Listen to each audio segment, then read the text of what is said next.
భావిస్తారు.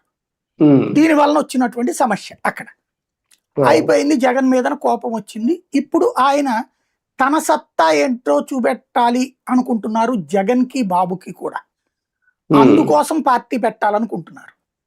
ఒక party survive కావాలంటే, ప్రజల్లోకి వెళ్ళాలంటే ఎవడు పట్టించుకోడు కాబట్టి, మీడియా ఫోకస్ లేకపోతే కష్టం కాబట్టి తనే మీడియా కూడా పెట్టాలనుకుంటున్నారు.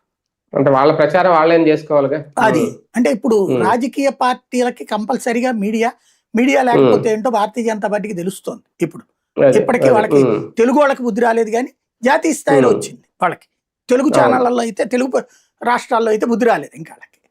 మిగతా అయితే జరిగిపోయింది. ఇప్పుడు కమ్యూనిస్టులకి మీడియా ఉండే, తెలుగు ఇప్పుడు కమ్యూనిస్టులు అమ్మేశారు అనుకోండి. 1990 10 టీవీ అవి రెండు సిపిఐ సిపిఎంలే కదా. పేపర్లు అయితే ఇప్పటికీ ప్రజాశక్తి, విశాలాంధ్ర, తెలంగాణలో కూడా నడుస్తున్నాయి పత్రికలు. టీవీ ఛానల్ పరంగా అయితే కమ్యూనిస్టులు పోయింది. మొన్న కమ్యూనిస్టులు అంత ముందు అవి ఉన్నప్పుడు అంత ఊపు చూపించగలిగారు ప్రచారం. ఇప్పుడు సోషల్ మీడియా వాళ్ళు కూడా ఇన్వాల్వ్ అయ్యారు. సోషల్ మీడియా బాగానే చేస్తున్నారు కమ్యూనిస్టులు. ఇప్పుడు ఈయన ఇంతకుముందు అదాన్ ఈయనదే అంటారు, అంటే అదాన్ సంబంధించినటువంటి డిస్టిలరీస్ ఈయనని చెప్పి ప్రచారం జరిగింది. అది ఎంతవరకు వస్తుందో తెలియదు. అదాన్ డిజిటల్ మీడియా మరి ఏందా కాదో నాకు తెలియదు, ఎందుకంటే దానికి అనుబంధంగానే కనబడింది కదా పేరు.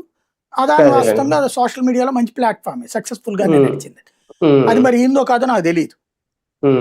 అయితే ఈయన గతంలోనే టీవీ ఛానల్ పెట్టడానికి ట్రై చేశారు అధికారంలో ఉన్నప్పుడే. 2019 నుంచి ట్రై చేశారు.